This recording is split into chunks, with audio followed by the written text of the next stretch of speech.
ওজনের পাল্লা দাঁড় করাবো, মিজান দাঁড় করাবো, আর সেদিন যাদের নেকির পাল্লা ভারী হয়ে যাবে, সওয়াবের পাল্লা ভারী হয়ে যাবে, উলাইকা হুমুল মুফলিহুন, তারাই হবে জান্নাতি। সুবহানাল্লাহ।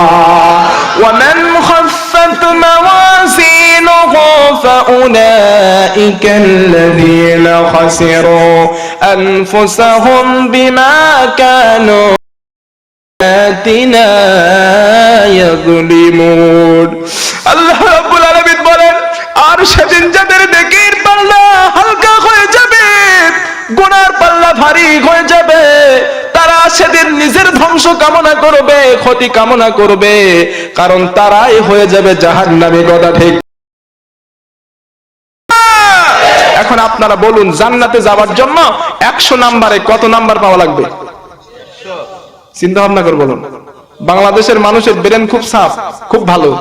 চিন্তা করে বলুন, 100-এর ভিতরে কত পেলে জান্নাত? হলো না। যুবক ভাই বলেন তো। Absolutely right, 51। কারণ একদিকে নেকির পাল্লা, একদিকে গুনার পাল্লা। নেকির পাল্লা ভারী হলেই জান্নাত, এদিকে 50 ওদিকে 50। যদি এদিকে 51 হয়, ভারী তো হবেই। ঠিক কি না? আমার ভাইয়া ঠিক বলেছে। আমার ভাইরা, এবার নেকির পাল্লা যার ভারী হালকা হয়ে যাবে, তার জন্য জাহান্নাম তৈরি হয়ে যাবে। আল্লাহর কোরআন যখন আপনি স্টাডি করবেন, মহান আল্লাহ পাকের বক্তব্য, ইন্নাহু মাইয়াতি রাব্বাহু মুজরিমান ফাইন্না লাহু জাহান্নাম।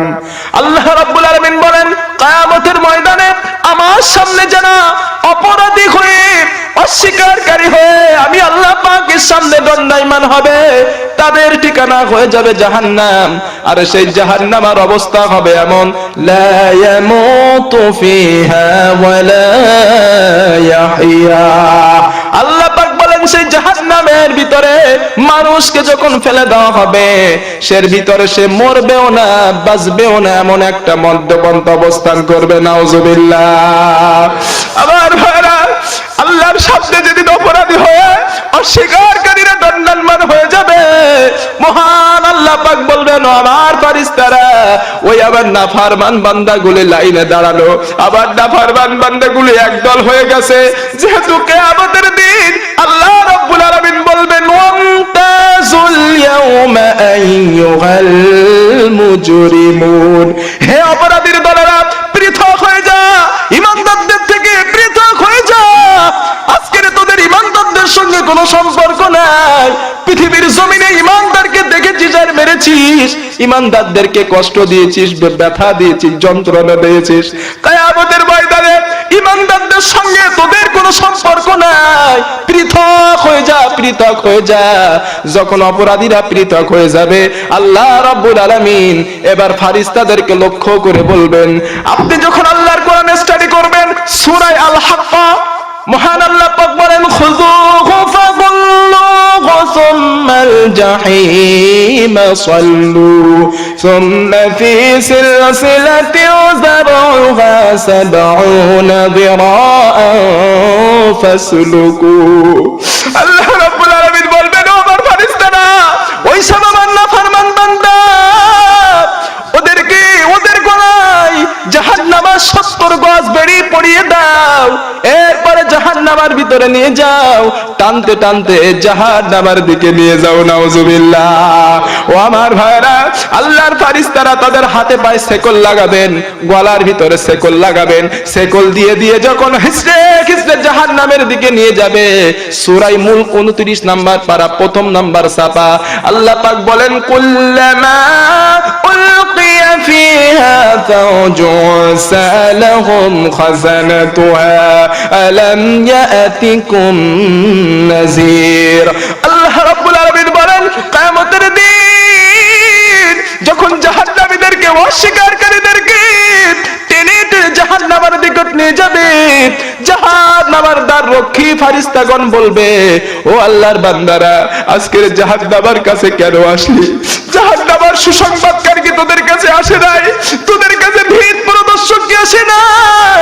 কেন জাহান্নামের কাছে আসলি? জাহান্নামের আযাব তো বড় কঠিন। জাহান্নামের আযাব তো বড় শক্ত, কেন তোরা জাহান্নামের কাছে আসলি? আমার ভাইরা, সেদিন জাহান্নামীরা এক বাক্যে উত্তর দিয়ে বলবেন, ক্বালু বালা ক্বাদ জাআনা নাযীর। আল্লাহর ফেরেশতারা, আমাদের কাছে সতর্ককারী এসেছে, আমাদের কাছে বিপদদর্শক এসেছে, কিন্তু তাদের কথা মানি নাই। আজকের এই মাহফিলে আমি জাহান্নামের বর্ণনা করতেছি, অন্যদিন আর এক হুজুর এসে বর্ণনা করবে, আপনারা সেই হুজুরের মুখ থেকে জাহান্নামের বর্ণনা শুনবেন, জাহান্নামে যাওয়ার কারণগুলো শুনবেন। এরপরে অনেকে মানবে, অনেকে মানবে না। কথা ঠিক কিনা? জোরে বলেন। অনেকে মানবে, অনেকে মানবে না। নামাজ পড়া, নামাজ না পড়লে জাহান্নাম, এ কথা জানি না কে। কথা ঠিক কিনা? রোজা না করলে জাহান্নাম, আল্লাহকে না মানলে জাহান্নাম, এটা সবাই জানি। কথা ঠিক কিনা? আমার ভাইরা, সেদিন জাহান্নামীরা এই কথাটা আল্লাহর সামনে, ফেরেশতাদের সামনে বলবেন, ওয়া ক্বালু বালা ক্বাদ জাআনা নাযীর। ও ফেরেশতারা, আল্লাহর ফেরেশতা, আমাদের কাছে সতর্ককারী এসেছে, আমাদের কাছে রাসূল এসেছে, আমাদের কাছে নবী এসেছে, উলামায়ে কেরামরা এসেছে, কিন্তু আমরা তাদের কথাকে উড়িয়ে দিয়েছি। ফাকাযযাবনা ওয়া কুলনা মা নাযালাল্লাহু মিন শাইইন ইন আনতুম ইল্লা ফি দালালিন কাবীর। আল্লাহ রাব্বুল আলামিন বলেন, সেদিন জাহান্নামীরা এক বাক্যে বলবে, না ফেরেশতারা শুনে নাও, উলামারা আমাদের কাছে বর্ণনা করেছে, নবীরা আমাদের কাছে বর্ণনা করেছে, আমরা তাদের কথা মানি নাই, অস্বীকার করেছি আর বলেছি আল্লাহ কিছু নাজিল করে নাই, আল্লাহ কিছু অবতীর্ণ করে নাই, আল্লাহ পাক কিছু পাঠায় নাই। আমরা দো ফুটি নো চিন্তা, দুনিয়া কা মজা লে লো, দুনিয়া তোমারই হে। লোকের মহিলাদের নিয়ে পার্কে ঘুরেছি, সুদ খেয়েছি, ঘুষ খেয়েছি, নামাজ ছেড়ে দিয়েছি, মিথ্যা কথা বলেছি, যার কারণে আজকের জাহান্নামের ভিতরে আসলাম। কথা ঠিক কিনা?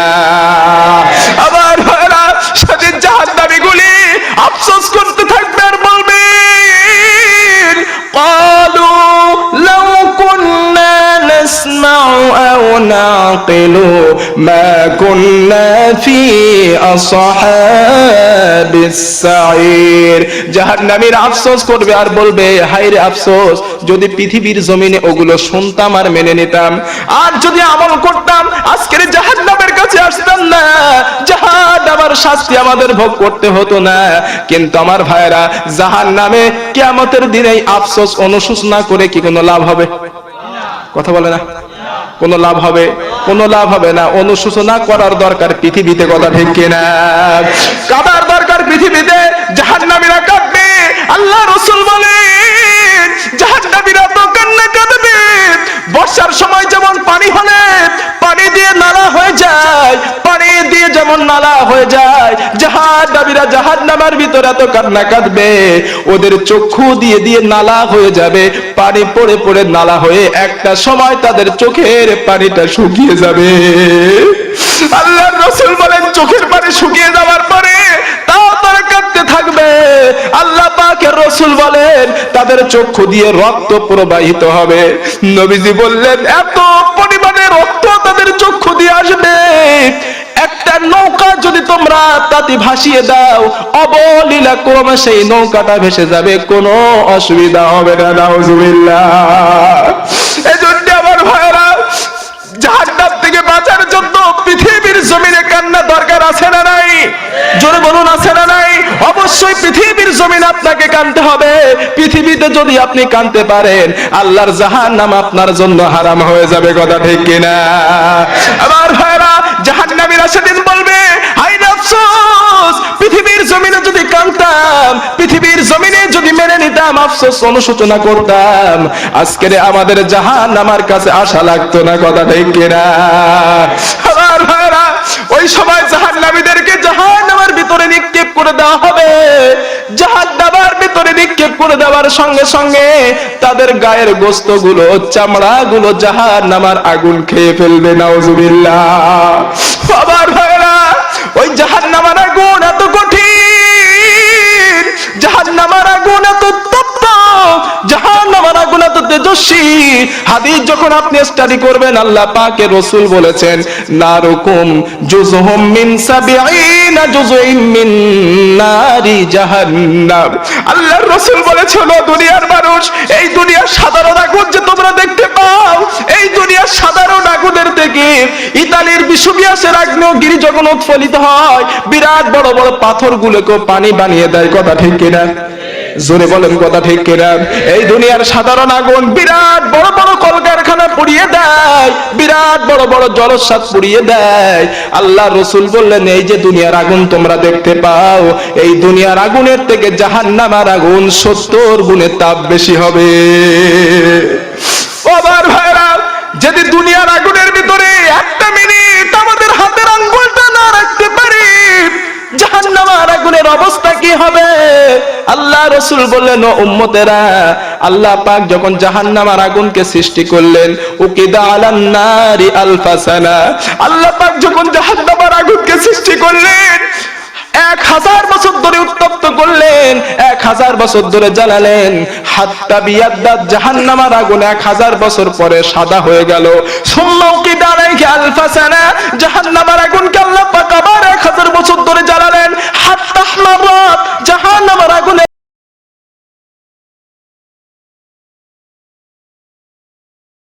আগুনকে আবার 1000 বছর ধরে জ্বালালেন, 3000 বছর ধরে ধরে জাহান্নামের আগুনটাকে জ্বালালেন, উত্তপ্ত করলেন, হাত্তা সুওয়াদ্দাত জাহান্নামের আগুনের রংটা কালো হয়ে গেল। 3000 বছর জ্বালানোর পরে জাহান্নামের আগুনের রং কালো হলো। আল্লাহ রাসূল বলেন ফাহিয়া সাউদা ও মুজলিমা, জাহান্নামের আগুনের রং এখন নিকশ কালো। নাউজুবিল্লাহ। আমার ভাইরা, আল্লাহর রাসূল বলেছেন ও দুনিয়ার মানুষ শুনে না,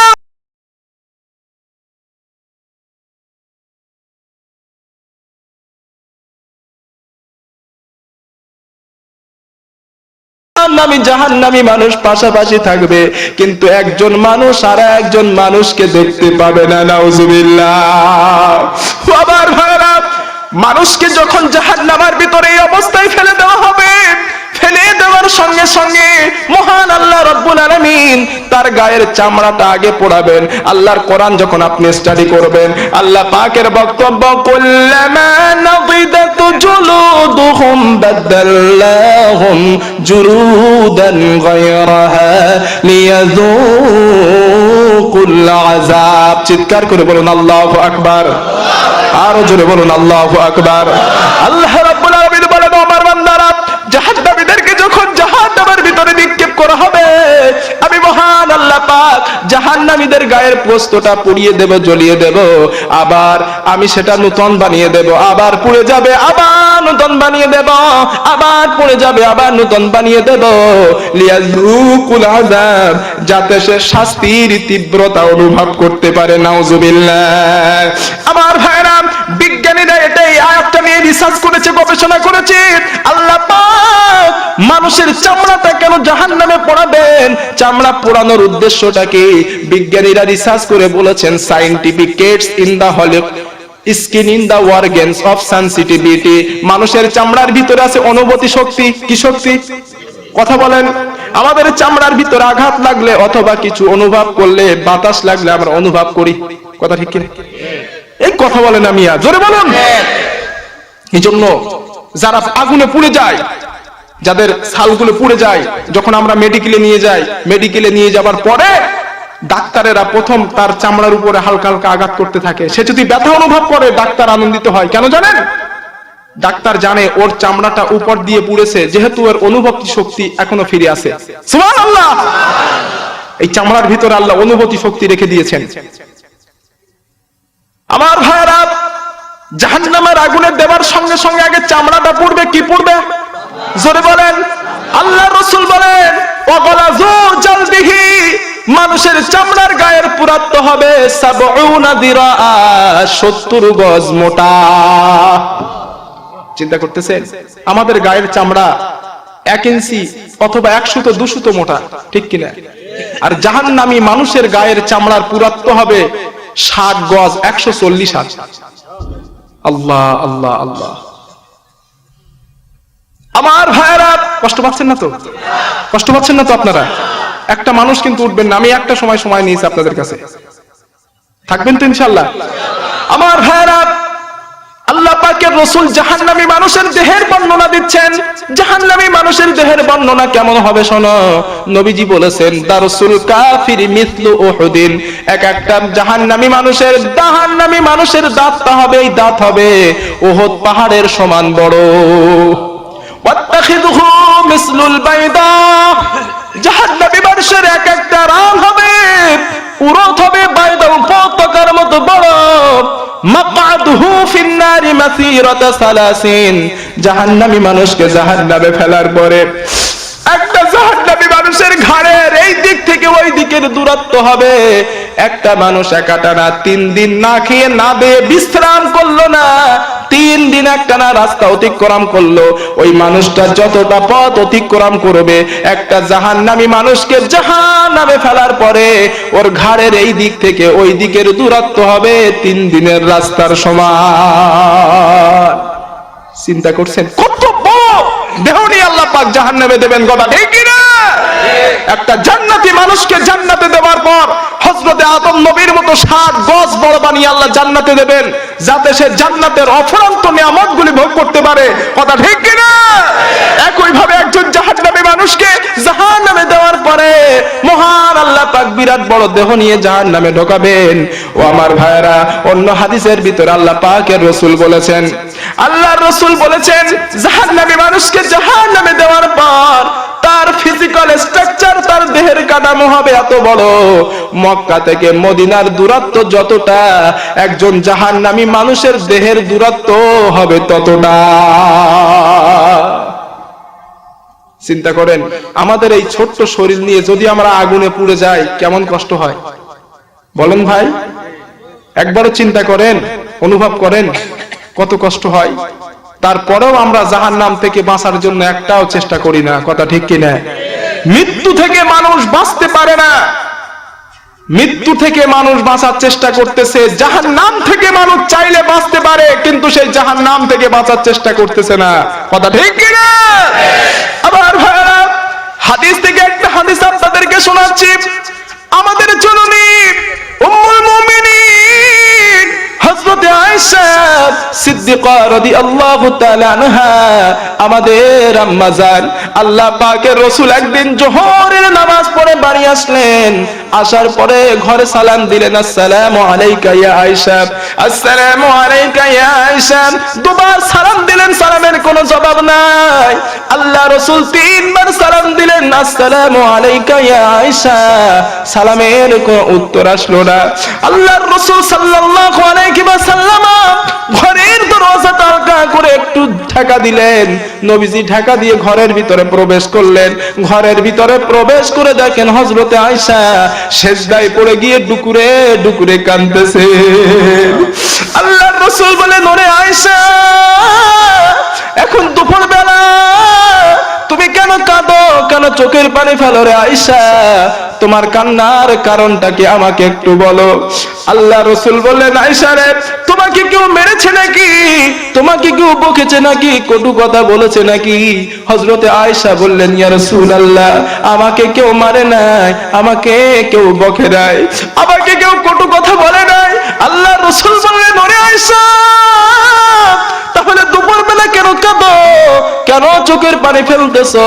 হযরতে আয়েশা বলেন, ইয়া রাসূলুল্লাহ, আমি আয়েশা রান্না করছিলাম, রান্না করতে করতে চুলার এক টুকরা আগুন আমি আয়েশা আমার হাতের উপরে পড়ে গেল।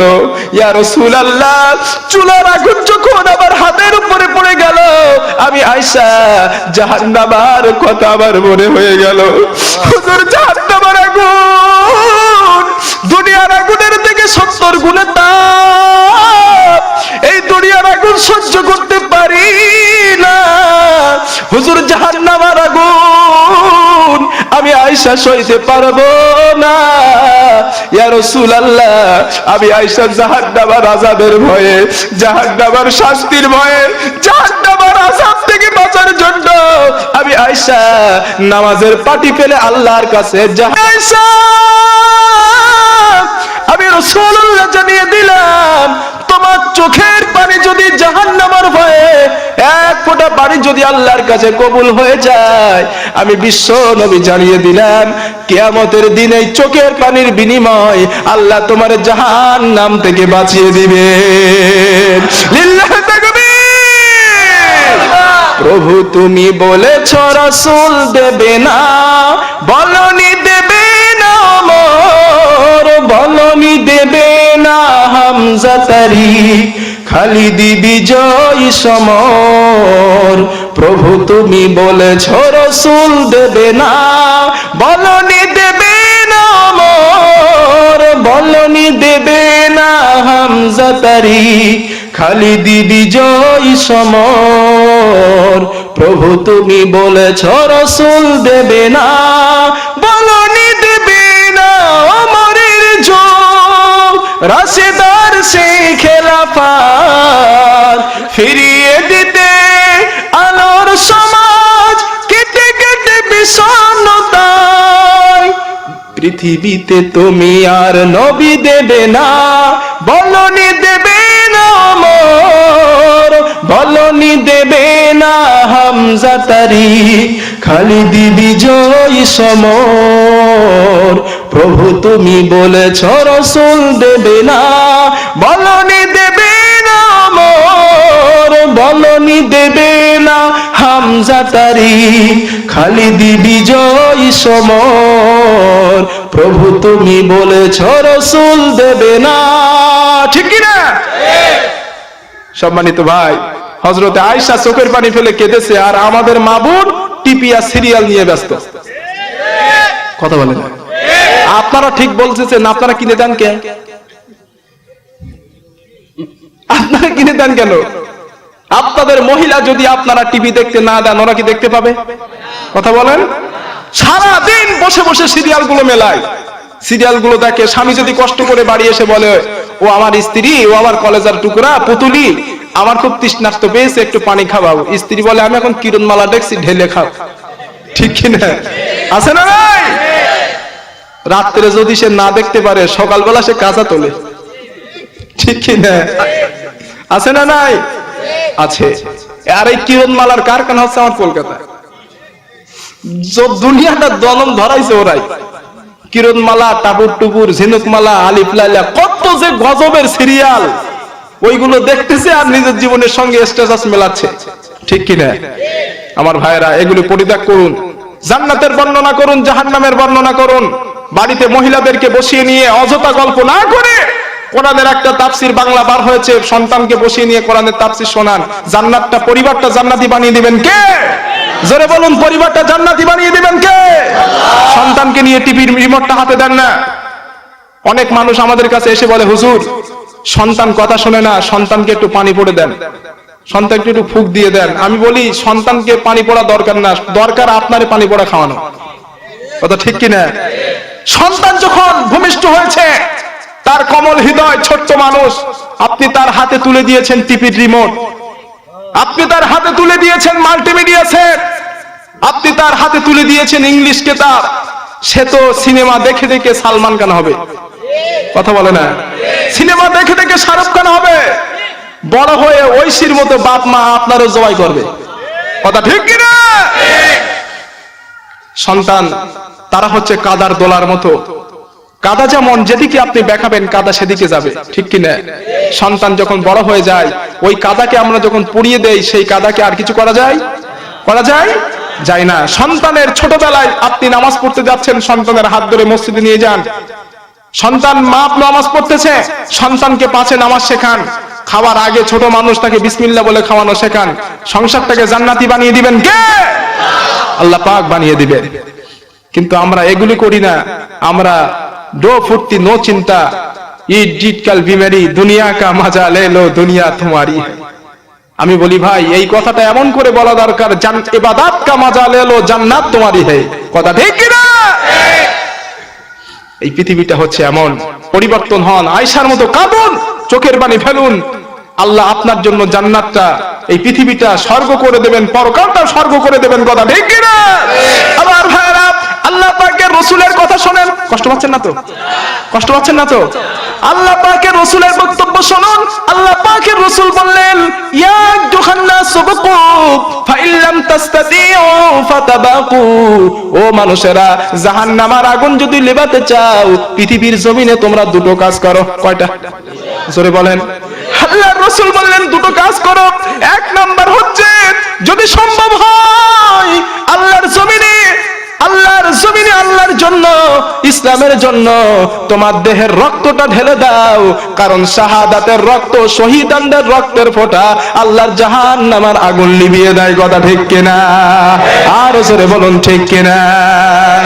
শহীদি মরণ আমার দিও দয়াময়, শহীদি মরণ আমার দিও দয়াময়। হাজারো স্বপ্ন নিয়ে ডাকি যে তোমায়, হাজারো স্বপ্ন নিয়ে ডাকি যে তোমায়। শহীদি মরণ আমার দিও দয়াময়, শহীদি মরণ আমার দিও দয়াময়। হাজারো স্বপ্ন নিয়ে ডাকি যে তোমায়, হাজারো স্বপ্ন নিয়ে ডাকি যে তোমায়। ঠিক কিনা? কথা ঠিক কিনা?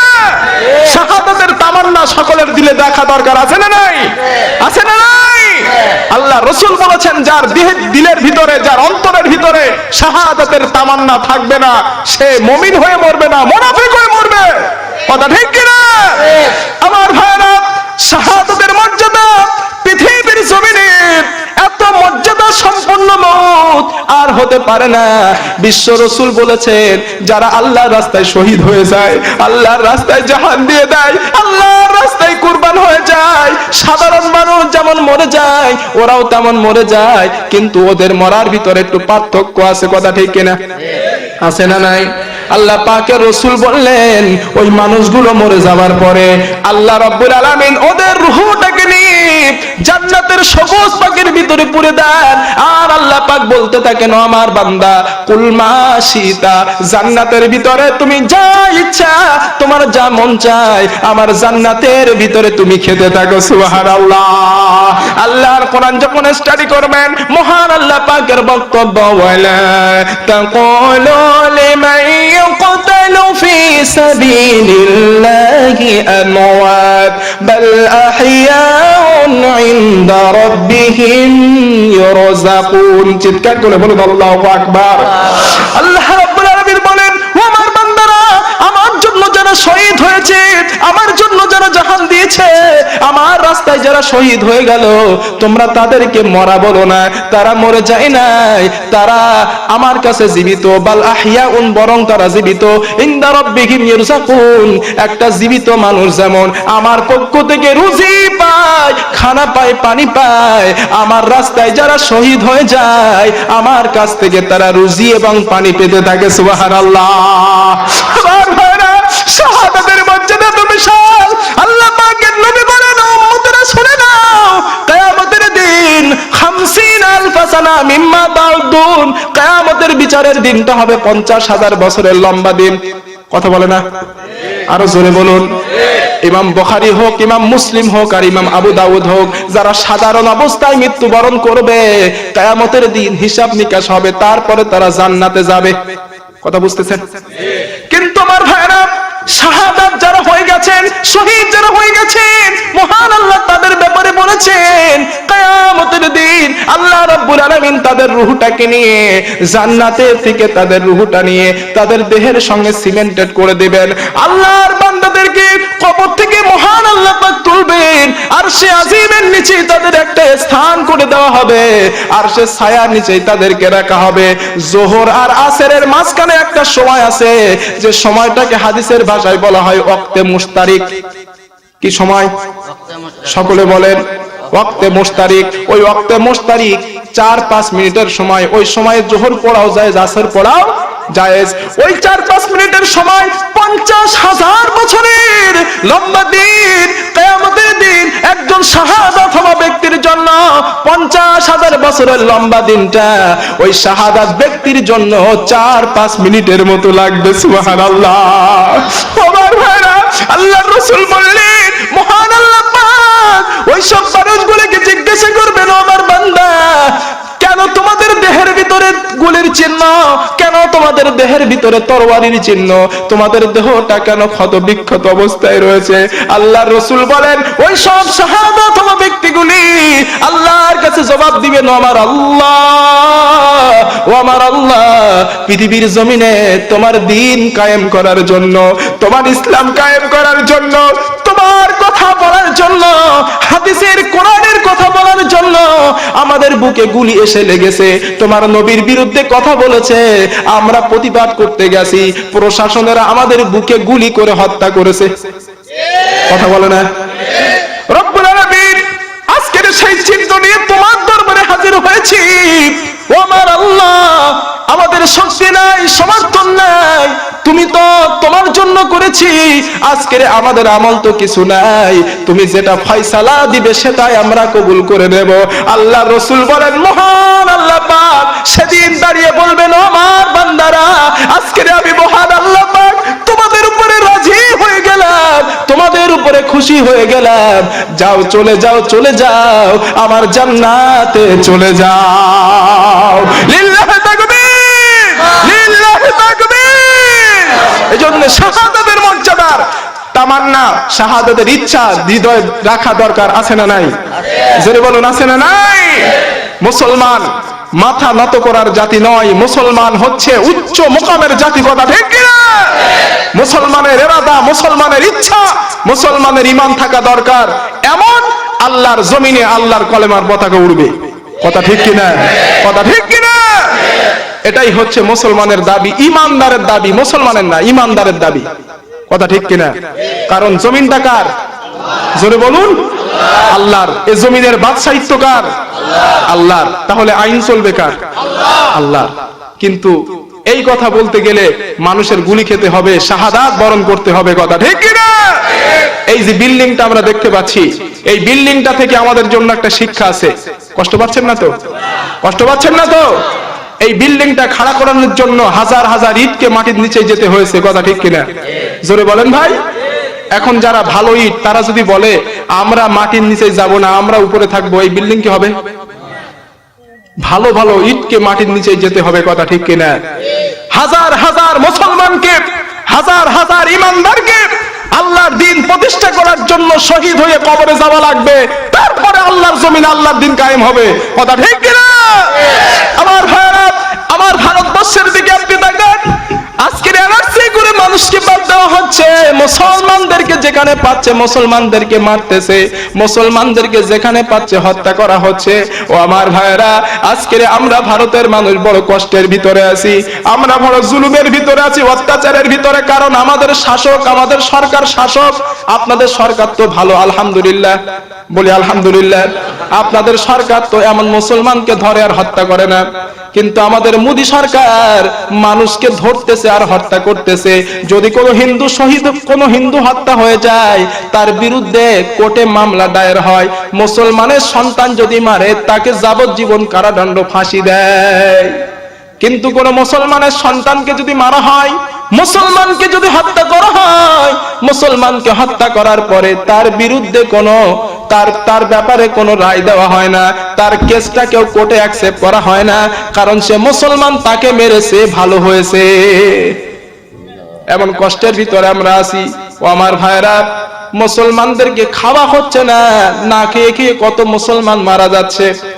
এমন করে করে আমাদেরকে কষ্ট দেওয়া হচ্ছে। দুঃখের কথা, বড় বেদনার কথা। আমি মাহফিলে কথা বলার জন্য আল্লাহ সাক্ষী রেখে, আল্লাহর উপরে টার্গেট করে মাহফিলে কথা বলতেছি। আমার ব্যাপারে অনেক প্রশাসনের নজর পড়ে গেছে, কারণ আমি মাহফিলে সরকারের বিরুদ্ধে কথা বলতেছি। কথা শুনতেছেন?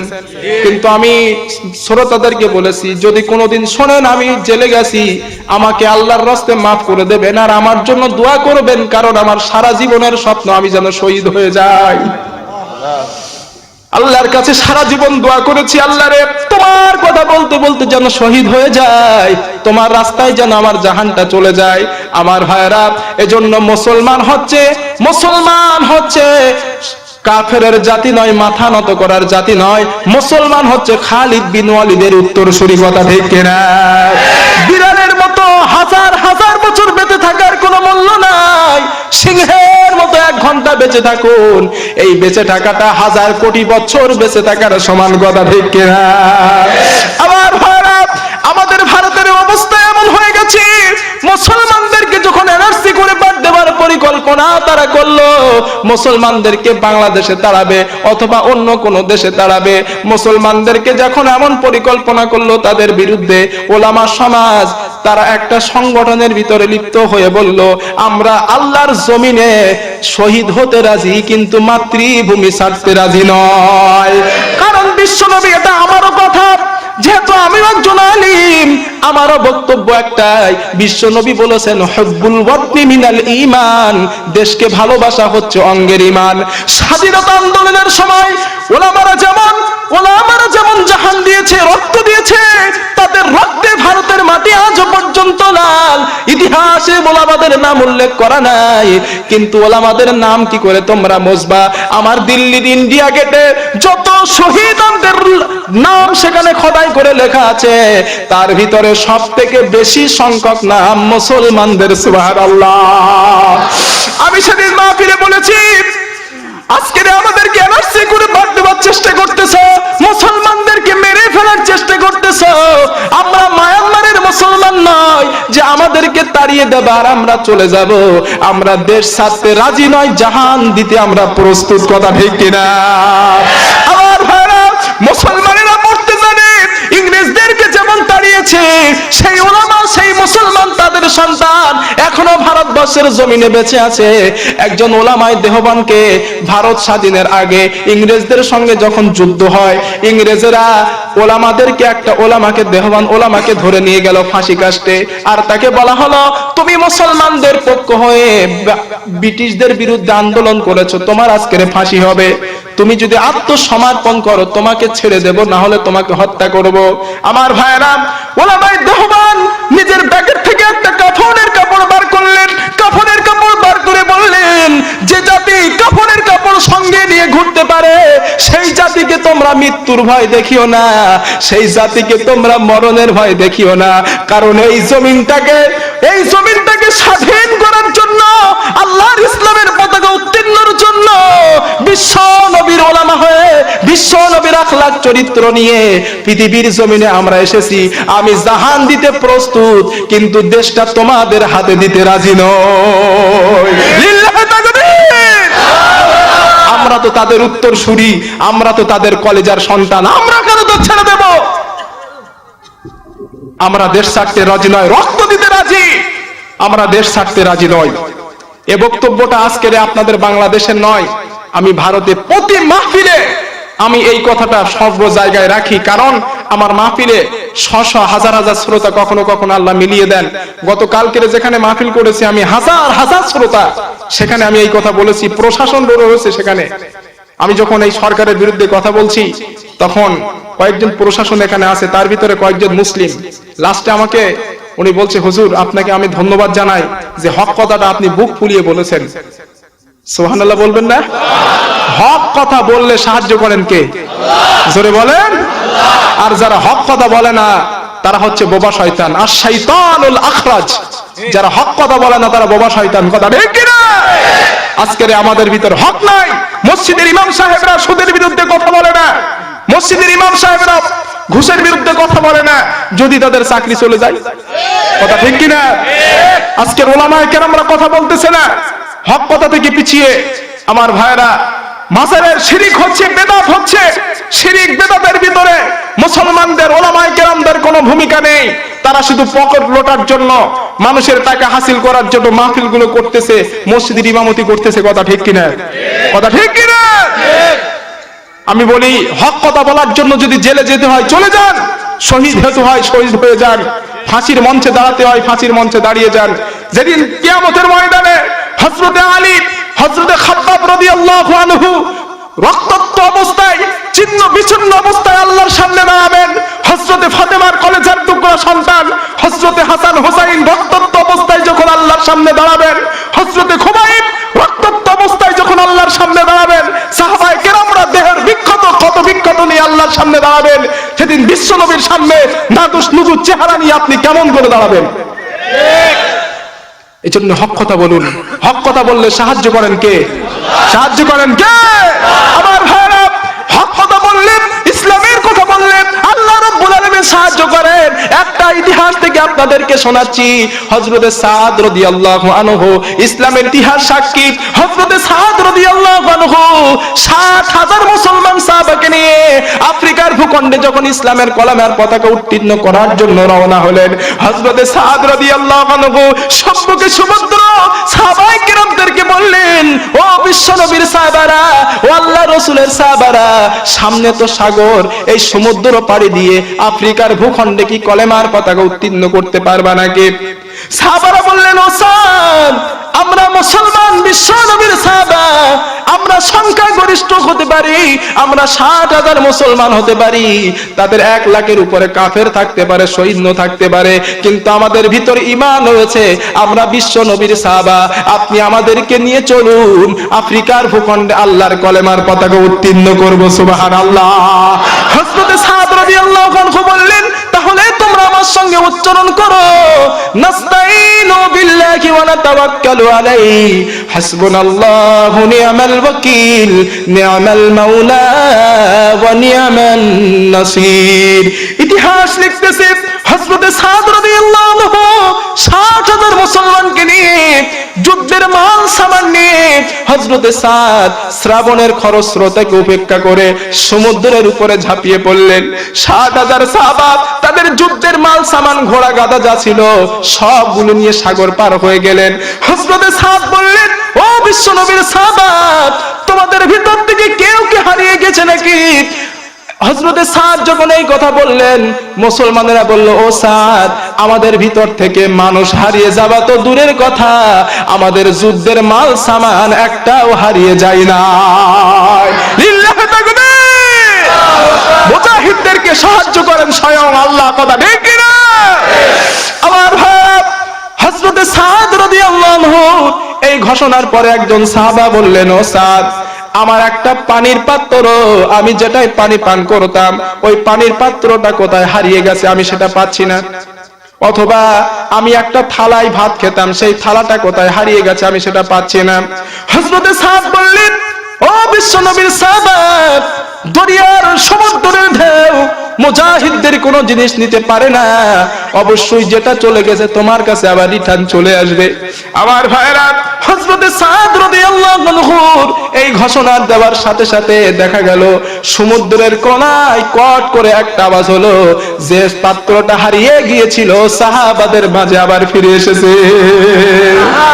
আমার ভাইরা, হযরতে সাদ ও তার সঙ্গীদেরকে আফ্রিকার জঙ্গলে থাকতে দিল, মনে করলো যে আফ্রিকার জঙ্গলে যদি থাকতে দেয় তাদেরকে বন জঙ্গলের প্রাণীরা খেয়ে ফেলবে, তাদের সঙ্গে যুদ্ধ করা লাগবে না।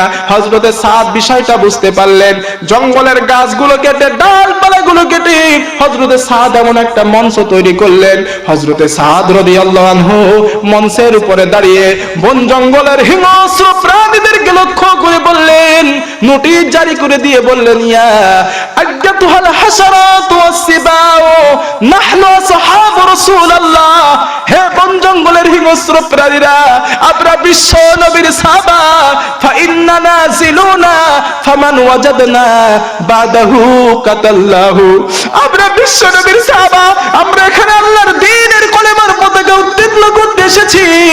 ও বন জঙ্গলের হিংস্র প্রাণীরা, আমরা এখানে রাত যাপন করব, আমরা এখানে রাত কাটাবো, সুতরাং তোমরা আমাদের এলাকা ছেড়ে দিয়ে অন্যত্রে চলে যাও। জঙ্গলি মানুষেরা মনে করলেন মুসলমানদের মনে হয় ব্রেন খারাপ হয়ে গেছে, কারণ মুসলমানের ভাষা, মানুষের ভাষা বনের প্রাণীরা কি করে বুঝতে পারে? আমার ভাইরা, কি আজব ব্যাপার, কি আজব তামাশা। হযরতে সাদ রাদিয়াল্লাহু আনহু এই ঘোষণা দেওয়ার পর বাঘের কাতারে বাঘ, সিংহের কাতারে সিংহ, সাপের কাতারে সাপ, যে যার ডিম আর বাচ্চা নিয়ে সাহাবাদের এলাকা ছেড়ে দিয়ে অন্যত্রে চলে গেল। সুবহানাল্লাহ।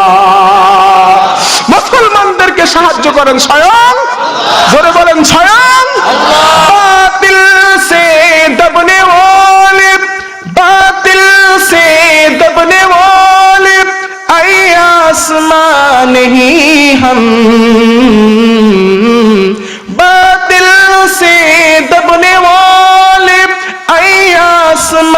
नहीं हम सबर कर झुके हैं तो इम्तिहान हमारा। এই আসমান সাক্ষী, এই জমিন সাক্ষী, মুসলমান মাথা নত করার জাতি নয়। কথা ঠিক কিনা? মুসলমান যেখানে ঐক্যবদ্ধ হয়েছে সেখানেই আল্লাহ বিজয় দান করেছে। কথা ঠিক কিনা? কিন্তু আজকের আমাদের ভিতর একটা মাইনাস পয়েন্ট, আমার বড় কষ্ট লাগে একটা জায়গায়। আজকের আমরা সুন্নিকে সহ্য করতে পারি না, আমরা ওলামায়ে দেওবন্দকে সহ্য করতে পারি না, আহলে হাদিসকে সহ্য করতে পারি না। যদি আহলে হাদিস রাস্তা দিয়ে যায়, দেওবন্দ মুখ ঢাকে, কথা বলে না। যদি জামাতের লোক যায়, আহলে হাদিসরা দেখে মুখ ঢাকে, সালাম দেয় না। কথা ঠিক কিনা? এই মঞ্চে বসে ফতোয়া দিচ্ছে একজন শ্রোতা প্রশ্ন করেছেন হুজুরের কাছে, হুজুর আমি যদি রাস্তায় আহলে হাদিস মসজিদ না পেয়ে হানাফিদের কোন জামাতি মসজিদ পাই, আমি কি সেখানে নামাজ পড়বো? হুজুর বললেন, উত্তর দিলেন, সেখানে নামাজ পড়বা না, বাড়ি গিয়ে নামাজ পড়বা। নাউযুবিল্লাহি মিন যালিকা। আপনাদের বাংলাদেশের বক্তা নাউযুবিল্লাহ কোন কোনে? ইসলামটাকে তারা পার্থক্য করে ফেলেছে। ওরা মনে করে আমরা একাই জান্নাতি আর সব জাহান্নামী। মানে ইসলামটা ঘির দোকানের মতো, আমার দোকানের ঘি ঘাঁটি আর সব দোকানের ঘি ভেজাল। কথা ঠিক কিনা? এই চিন্তা আজকে আমরা করছি বলে মুসলমানদেরকে তামাম পৃথিবীর ভিতরে কচুকাটা হতে হচ্ছে। কথা ঠিক কিনা? একটা জঙ্গলে বাস করতো 4 গরু। কথা শুনতেছেন ভাই? 4 গরু, 3টে গরুর রং সাদা আর একটা গরুর রং কালো। এখন এক সিংহ তার টার্গেট ওই 4টে গরুকে খাবে, কিন্তু তার শক্তি, তার সমর্থক ওই 4টে গরুর সঙ্গে পেরে ওঠে না। সিংহ চিন্তা করলেন, আমাকে কৌশল করা লাগবে, কৌশল যদি না করি ওদেরকে খেতে পারবো না। কি কৌশল? 3টে সাদা গরুর কাছে এসে বলে, দোস্ত তোমাদের 3 জনের গায়ের রং সাদা আর ওর গায়ের রং কালো, তোমাদের সঙ্গে কেমন বেমানান লাগতেছে। 3টে সাদা গরু দেখলো, কথাটা তো খারাপ বলি না সিংহ মামা, ঠিক আছে কালো গরু আসলো, বলে দোস্ত গো ব্যাক, তুমি হাঁটাও, আমাদের দলে আর থাকবা না। কেন? তোমার রং কালো, তোমাদের আমাদের পছন্দ হচ্ছে না, তুমি চলে যাও। কালো গরুটা অনেক সময় হাতে পায়ে ধরে বলে, দোস্ত আমাদের জোটটা ভাঙিস নে, আমরা যে জোটে আছি থাকি, অসুবিধা কি, এতদিন তো ছিলাম। বলে না, থাকা যাবে। ঠিক আছে, মনের দুঃখে কালো গরুটা মনের অন্য জায়গায় চলে যাচ্ছে। সিংহ মামা সামনে দিয়ে এসে বলে, আসসালামু আলাইকুম দোস্ত। কথা শুনতেছেন? আমি এতদিন ধরে অপেক্ষায় ছিলাম তোমাদের খাবো, কিন্তু আমার শক্তি তোমাদের 4 জনের সঙ্গে পেরে উঠছিল না, যার কারণে কৌশল করলাম, তোমারে পেয়ে গেছি, তোমারে হজম করবো। খালো কারোর গরুটারে থাকলো কয়টা? জোরে বলেন, 3টা। এখন সিংহ চিন্তা করলো, 3টেরও তো আমি পারছি না। ওই 3টের ভিতরে 2টো গরুর চেহারা খুব ভালো, আর একটা গরুর চেহারা মানে নাদুস নুদুস, 2টো নাদুস নুদুস আর একটা কাটি মার্কা, মানে কঙ্কাল মার্কা। আপনাদের দেখানে যে শুটকি মার্কা মাছ আছে না, শুটকি মাছ, ওই শুটকি মাছ, আমরা হালকাকে বলি শুটকি, ওই শুটকি মার্কা গরু। এখন সিংহ ও 2টোর কাছে গিয়ে বলে, দোস্ত এ 2টোরে বাদ দাও, তোমাদের চেহারা তো ভালো, তোমরা খাবার পাওয়া ভালো, ওরে বাদ দাও। কথা দেখলো তো খারাপ, ওটারও বাদ দিল, ওটাকেও সিংহ খেলো। এখন সিংহর যে শক্তি ওই 2জনের সঙ্গে পেরে যাচ্ছে। সিংহ হালকা গরুটারে খেয়ে দলে আছে 2জনের কাছে এসে বলে, দোস্ত এতদিন অপেক্ষায় ছিলাম তোমাদের খাবো বলে, কিন্তু কোনো মতেই আমি লাইন করতে পারছিলাম না, আজকে আমি লাইন করে ফেলেছি। কি করে? তোমাদের সেই 2টা এখন আমার পেটের ভিতরে হজম হয়ে গেছে, পায়খানা করে ফেলিস। এখন আসো তোমরা 2টা, এখন তোমাদের 2টোরে খাবো। সাদা গরু 2টো বলে, দোস্ত তোর কথা শুনে আমরা দল আলাদা করলুম, তুই বললি বলে আমরা তারে বাদ দিলাম, আর আজকে তুই আমরা খাবি। সিংহ বলে, দোস্ত মামু ভাগনা চাচা, এটা ছিল আমার উদ্দেশ্য, এটা ছিল আমার কৌশল, আমার কৌশল হাসিল হয়ে গেছে, এখন তোমরা এসো আমার পেটে।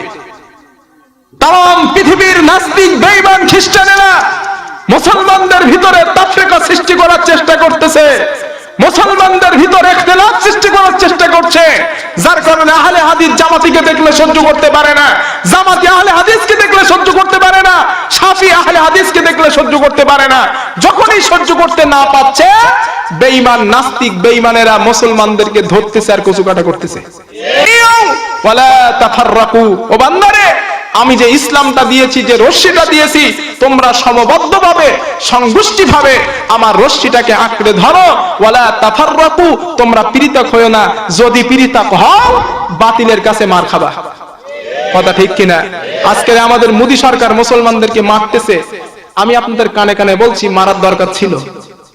ওমা আসাবাকুম মিন মুসিবাতিন ফাবিমা কাসাবাত আইদিকুম, মার খাচ্ছ তোমাদের দুই হাতের কামাই করা। কথা ঠিক কিনা? মোদী সরকার মারতেছে, একেবারে খারাপ করছে না।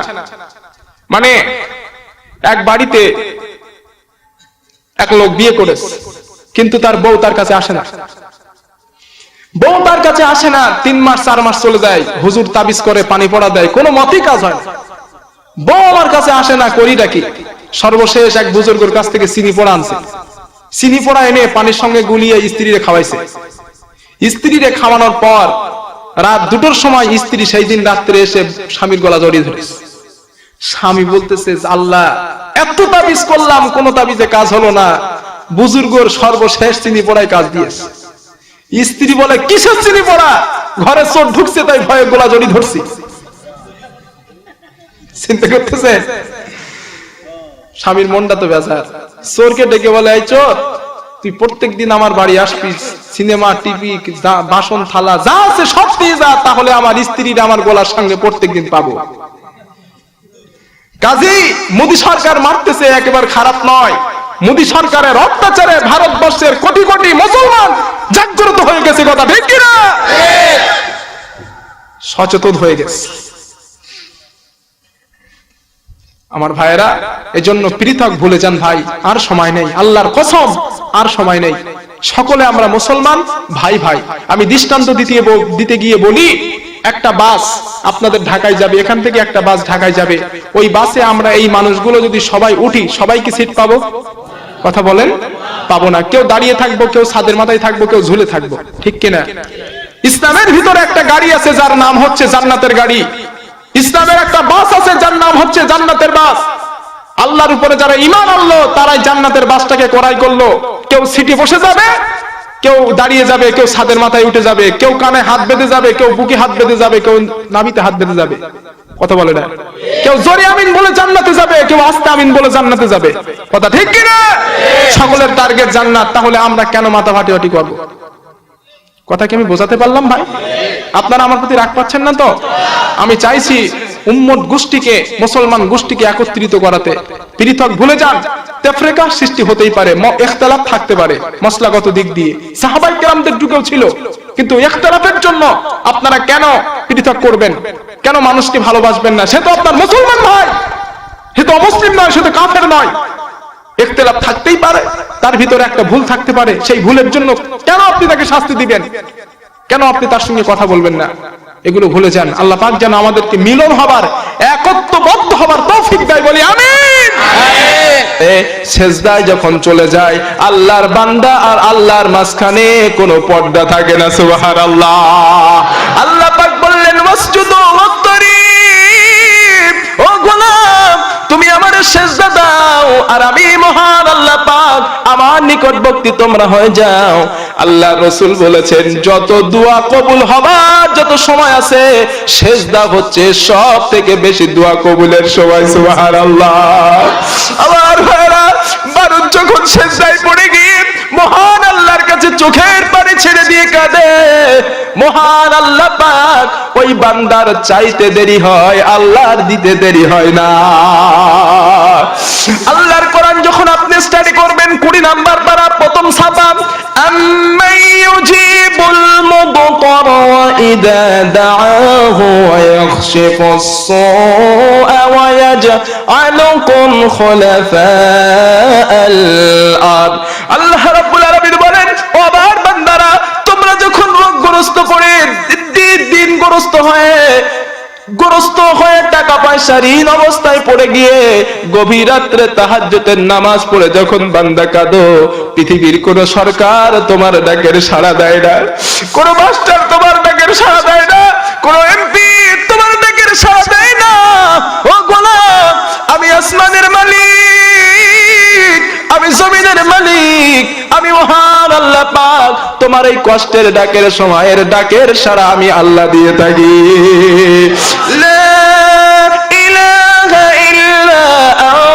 سبحانك إني كنت من الظالمين فاستجبنا له ونجيناه من الغم وكذلك ننجي المؤمنين الله رب العالمين বলেন ও আমার বান্দারে তোমরা যখন কষ্টে পড়ে মুসিবতে পড়ে আমি আল্লাহকে স্মরণ করতে থাকো, আমি আল্লাহ রাব্বুল আলামিন আমার কাছে আমার মুমিনেরা যখন কাঁদতে থাকে মুমিনের সাহায্য করাটা আমি আল্লাহ পাক আমার জন্য ওয়াজিব হয়ে যায়। লিল্লাহি তাকবীর। এই হচ্ছেন মহান আল্লাহ। কিন্তু আমরা সেই আল্লাহকে ছেড়ে দিয়ে আমরা এখন চাইতে যাচ্ছি মাজারের কাছে। কথা বলে না? আপনাদের দিকে এমন কি নাই নাকি? আমাদের দিকে তো জনমের রয়া রয়েছে। আল্লাহকে ছেড়ে দিয়ে মানুষ এখন যাচ্ছে মাজারের কাছে চাওয়ার জন্য। সন্তান হয় না, ব্যবসায় উন্নতি হয় না, রুজির অসুবিধা, মানুষ যায় মাজারের কাছে। কথা ঠিক কিনা? আমার ভাই, যারা মাজারের কাছে যান, আপনাদের ব্রেনের কাছে আমি একটা প্রশ্ন ছুড়ে দেই, আপনারা নিজে নিজেই চিন্তা করবেন, হাদিস কোরআন বলছি না। আপনাদের ব্রেনের কাছে একটা প্রশ্ন করছি আমি। ধরে নেন আপনারা খাজা বাবার মাজারে গেছেন, গিয়ে বলছেন এ খাজা মেরা মতলব পুরা কর দে। ধরেন আপনারা বলতেছেন, আপনাদের ভাষা কি? কথা বলে না, বাংলা। খাজা সাহেবের ভাষা কি? হিন্দি অথবা আরবি। এখন আপনি গিয়ে বলতেছেন খাজা আমার বোর বাচ্চা হয় না, আমার বোর একটা বাচ্চা দেন। খাজা বুঝলো? আপনার ভাষা বুঝলো? তাহলে প্রথম নাম্বারে আপনি ফেল। কথা ঠিক কিনা? 2 নাম্বার, খাজা কবরে আছে না কোথায় আছে আপনি কি জানতে পারছেন? তাহলে 2 নাম্বারে ফেল। 3 নাম্বার, খাজা ঘুমোচ্ছে না চেতনা আছে আপনি কি জানতে পারছেন? তাহলে 3 নম্বরে ফেল। কথা ঠিক কিনা? মানুষ কত বোকা। আল্লাহ রাব্বুল আলামিনের কোরআন যখন স্টাডি করবেন 3 নাম্বার পারা, প্রথম নাম্বার সাফা আয়াতুল কুরসির ভিতর আল্লাহ পাক বলেন মাযাল্লাযী লা তাখুযুহু সিনাতুন ওয়ালা নাওম। ও আমার বান্দারে, আমি আল্লাহর কোনো ঘুম নাই, আমি আল্লাহর কোনো নিদ্রা নাই, আমি আল্লাহর কোনো তন্দ্রা নাই। উদউনি আস্তাজিব লাকুম, আমার ডাকো আমি তোমার ডাকের সাড়া দেব। লিল্লাহি তাকবীর। যখনই তোমরা আমাকে ডাকবা আমাকে পেয়ে যাবা। যে আল্লাহ দেওয়ার জন্য সব সময় রেডি, সেই আল্লাহকে ছেড়ে দিয়ে যায় মাজারের কাছে। কথা ঠিক কিনা? মানুষ কত বোকা। আল্লাহ পাক হেদায়েত দান করি, বলি আমিন। আর প্রাণ খুলে বলি আমিন। সম্মানিত ভাই, আমি কিন্তু মূল সাবজেক্ট, মূল টার্গেট কিন্তু এখনো আলোচনা শুরু করি নাই। আপনারা কষ্ট পাচ্ছেন না তো ভাই? থাকবেন তো ইনশাআল্লাহ? কারণ আমি কিন্তু আলোচনা শুরু করি নাই। আমি মাহফিলে বসে থাকার ফাজিলাত বা মাহফিলে বসে থাকার কিউরিসিটি এর সিস্টেম এর মানে নিয়ম পদ্ধতিটা বর্ণনা করেছি। এখন আপনারা বুঝে গেছেন তো কেমন করে থাকা লাগবে। এখন আপনারা আমারে রেখে আখিরি দোয়া না নিয়ে যাবেন কে কে? হাত তোলেন তো। এখানকার মানুষ তো খুব চালু। আমি গতকালকের মাহফিলে বলেছি এমন, মানে আমাকে তুলেছে রাত 12টার সময়। একেতে মানুষের চোখে ঘুম। আল্লাহ পাক বলছেন ওয়া জাআলনাল লাইলা লিবাসান ওয়া জাআলনান নাহারা মাআশা ওয়া জাআলনা নাওমাকুম সুবাতা। আমি রাতকে আচ্ছাদন দিয়ে ঢেকে দিয়েছি, দিনকে করেছি কর্মক্ষেত্র, আর ঘুমকে করেছি শান্তির বাহন। সুবহানাল্লাহ। এখন আপনারা আমাকে তুলছেন রাত 12টার সময়, শ্রোতাদের চোখে তো সব ঘুম, আমার নিজের চোখেই ঘুম। এখন শ্রোতাদের বলেছি আপনারা কে কে যাবেন যাবেন না আমাকে রেখে রেখে হাত তোলেন তো। আল্লাহর ওলি 2-3 জন দেখি হাত তুলে ফেলেছে। আল্লাহর ওলি হাত তুলে ফেলেছে, মানে না বুঝে, কিন্তু আপনারা এটা বুঝে তুলেছেন। আলহামদুলিল্লাহ বলি। শ্রোতাদের মনোযোগ বক্তার দিকে থাকা দরকার আছে না নাই? আছে। না থাকলে কিছুই বুঝবে না। আমি বলবো এক, আপনারা বুঝবেন আর এক। ঠিক কি না? মানে এক বক্তা সভা করতেছে রাত্রে, সভা করতে করতে বলেছে কুল খাওয়া বিলকুল হারাম। কুল বোঝেন তো? কুল বড়ই বড়ই কুল। এখন এক শ্রোতা ঘুমের ঘরে ওয়াজ শুনে, ওনার বাড়ি একটা ভালো কুল গাছ আছে। এখন সকালবেলা ঘুম থেকে উঠে নামাজ কালাম পড়ে কুল গাছের গোড়া কাটতেছে। বউ এসে বলে হ্যাঁ মিয়া তুমি কুল গাছের গোড়া কাটছো কেন? বলে তুই বুঝবি না, কাল রাত্রে হুজুরের কাছে ওয়াজ শুনে আসছি, হুজুর বলেছে বিলিতে কুল খাওয়া হারাম। শুনতেছেন? হুজুর বলেছে সুদ খাওয়া বিলকুল হারাম, আর ও শুনছে বিলিতে কুল খাওয়া হারাম। এখন যদি আমার কথা আপনারা এমন করে শোনেন, আমি বলবো এক, আপনারা বুঝবেন আর এক। এই জন্য যতক্ষণ আমি আসি, 1 ঘন্টা সময় চেয়েছি আপনাদের কাছ থেকে, 1 ঘন্টা হাদিস এবং কোরআনের ব্যাখ্যা করবো। বলি ইনশাআল্লাহ, বলি ইনশাআল্লাহ। আমি কিসসা কাহিনী গাঁজাখুরি কথা বলার জন্য আসি নয়, আমি এসেছি কোরআনের ব্যাখ্যা করার জন্য, হাদিস শোনানোর জন্য। কথা ঠিক কি না? আর সেই মাহফিলটাই আল্লাহর কাছে সাকসেস, আল্লাহর কাছে কবুলিয়াত, যে মাহফিলের ভিতরে কোরআন থেকে কথা বলা হয়। কথা ঠিক কি না? নবীজি বলেছেন মান ক্বালা বিহি সাদাকা, ওর থেকে ভালো কথা আর কার, যে কোরআন থেকে কথা বলে। সুবহানাল্লাহ। ওমান দা ইলাইহি হুদিয়া ইলা সিরাতিম মুস্তাকিম। আর এই কোরআনের দাওয়াত দুনিয়া থেকে শুরু হবে, এর শেষ হবে জান্নাতে গিয়ে। সুবহানাল্লাহ। এই জন্য কোরআনের মাহফিলে একটু বসে, কষ্ট করে বসে থাকবেন তো ভাই, ইনশাআল্লাহ। সকলে বলি ইনশাআল্লাহ। আলহামদুলিল্লাহ। যারা দাঁড়িয়ে আছেন, বসতে বলছি না, দাঁড়িয়ে থাকেন, বসতে বললেই যাবেন গা। আমি আপনাদেরকে আর বসতে বলছি না, আপনারা দাঁড়িয়ে থাকেন। তবে যাবেন না, যাবেন না তো দেখি, যারা দাঁড়িয়ে আছেন একটু হাত তোলেন তো দেখি, কে যাবেন না? ওফ, এক আল্লাহর ওলি হাত তোলেনি গো, মানে উনি যাবে। আল্লাহ কবুল করে নেন, বলি আমিন। একটু জিকির করি, সুবহানাল্লাহ ওয়ালহামদুলিল্লাহ ওয়ালা ইলাহা ইল্লাল্লাহ, লা ইলাহা ইল্লাল্লাহ, লা ইলাহা ইল্লাল্লাহ, সুবহানাল্লাহ ওয়ালহামদুলিল্লাহ ওয়ালা ইলাহা ইল্লাল্লাহ, লা ইলাহা ইল্লাল্লাহ মুহাম্মাদুর রাসূলুল্লাহ সাল্লাল্লাহু আলাইহি ওয়াসাল্লাম। সম্মানিত ভাই, আমি প্রারম্ভিক প্রস্তাবনায় একটা আয়াত পড়েছিলাম জাহান্নাম প্রসঙ্গে। এবার তাফসীরের দিকে আমি ফিরে যাচ্ছি। শুনতেছেন তো? শুনতে হবে, এখানে কিন্তু মজার কথা আছে, আমাদের জন্য কল্যাণময় কথা আছে এই আয়াতের ভিতরে। আল্লাহ পাক বলছেন ফাত্তাকুন নার, ও মানুষ আগুন থেকে বাঁচো, জাহান্নাম থেকে বাঁচো। কে বলছেন ভাই? জোরে বলুন। আগুন থেকে বাঁচো। ওয়াকুদুহান নাস ওয়াল হিজারা, যে জাহান্নামার ইন্ধন হবে মানুষ আর পাথর। উইদ্দাত লিল কাফিরিন, যে জাহান্নামটা মূলত কাফেরদের জন্যই সৃষ্টি করা হয়েছে। কথা শুনতেছেন? এই পৃথিবীর বিশ্ব ব্যবস্থা, এটা কিন্তু চিরস্থায়ী থাকবে না, থাকবে? এর একদিন পরিসমাপ্তি ঘটবে। পরিসমাপ্তি ঘটার পর কিয়ামত অনুষ্ঠিত হবে। কিয়ামত অনুষ্ঠিত হবার পরে, হিসাব নিকাশ হবার পরে মানুষ দুটি দলে বিভক্ত হবে। একটা হবে ডানপন্থী, একটা হবে বামপন্থী। এক দল হবে জান্নাতি, আর এক দল হবে জাহান্নামী। আল্লাহ রাব্বুল আলামিনের কোরআন যখন আপনি স্টাডি করবেন, কোরআনুল কারীম আল্লাহ পাক বলেন ডানপন্থী কারা আর বামপন্থী কারা। ওয়াল ওয়াজনু ইয়াওমা ইদিনিল হক ফামান সাকুলাত মাওয়াজিনুহু ফাউলাইকা হুমুল মুফলিহুন।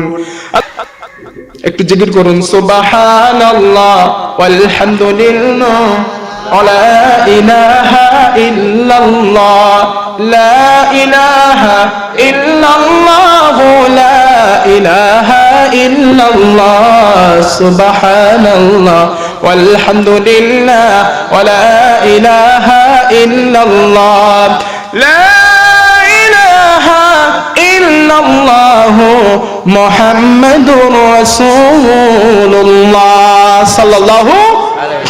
ভাই আলোচনা করব, থাকবেন না যাবেন? আলোচনা কি করব? আর রাত কিন্তু অনেক হয়ে গেছে, বলো 12:30 বেজে গেছে। থাকবেন না? আচ্ছা, যদি থাকেন আমি আর একটা পয়েন্ট বলে শেষ করে দিচ্ছি নাকি? আর একটা পয়েন্ট আমি কিন্তু বলেছিলাম একটা হাদিস, ইয়াকদুখান নাস তুবকু ফাইল্লাম তাস্তাতিউ ফাতাবাকু। ও মানুষ, যদি জাহান্নামের আগুন নিভাতে চাও দুটি কাজ করো। কয়টা? জোরে বলেন। আপনারা ওঠাউঠি করবেন না ভাই, আমি এই কথাটা আপনাদের শোনা লাগবে। 1 নাম্বার হচ্ছে, যদি সম্ভব হয় আল্লাহর রাস্তায় শহীদ হয়ে যাও, শহীদানদের রক্তের ফোঁটা জাহান্নামের আগুন লিবিয়ে দেয়। 2 নম্বরে আল্লাহ রসুল বলেছেন তাহাজ্জুদের নামাজ পড়ে গভীর রাত্রে চোখের পানি ফেলে জাহান্নামের ভয়ে, আযাবের ভয়ে চোখের পানি ফেলে কাঁদো। আল্লাহ রসুল বলেছেন তোমার ওই চোখের পানি যদি মাছির মাথার পরিমাণও হয়, এই পানির বিনিময়ে আল্লাহ তোমার জন্য জাহান্নামের আগুনকে হারাম করে দিবেন। সুবহানাল্লাহ। প্রিয় ভাই, এটা হচ্ছে হাদিসের ব্যাখ্যা, হাদিসের শাব্দিক তরজমা। আল্লাহ পাক এর উপরে আমাদেরকে কবুল করার, আমল করার তৌফিক দেন, বলি আমিন। সর্বশেষ, আমি মুসাফির মানুষ। নবীজি বলেছেন মুস্তাবাজুদ দাওয়া, 3 শ্রেণী ব্যক্তির দোয়া আল্লাহর কাছ থেকে কখনো ফেরে না। কয় শ্রেণী? সকলে জবাব দেন। 3 শ্রেণী। তার ভিতরে 1 হচ্ছে মাজলুম, অত্যাচারিত ব্যক্তি, 2 হচ্ছে বাপ মা, 3 হচ্ছে মুসাফির। আমি সেই মুসাফির মানুষ। আল্লাহ রসুল বলেছেন মান বানা লিল্লাহি মাসজিদান বানাল্লাহু লাহু বাইতান ফিল জান্নাহ। সুবহানাল্লাহ। নবীজি বলেছেন পৃথিবীর জমিনে কেউ যদি মসজিদকে আবাদ করে, মসজিদ তৈরি করে, আল্লাহ পাক তার জন্য জান্নাতে একটা ঘর বানিয়ে দেন। তাও তো সুবহানাল্লাহ বলবেন না? আজকে আমি মুসাফির মানুষ, আপনাদেরকে খুব কষ্ট দেব না। আমার হাতে আল্লাহ পাকের জাহান্নাম কয়টা ভাই? দেখছেন কি ওয়াজ আপনারা শুনতেছেন? আপনাদের ভিতরে ইখতিলাফ সৃষ্টি হয়ে গেছে। কেউ বলছেন 8টা, কেউ বলছেন 7টা। আপনাদের দুজনারই কথা কিছু কিছু দুর্বল আছে। যে বলেছেন 8টা একেবারে রং, দিস ইজ দ্য রং।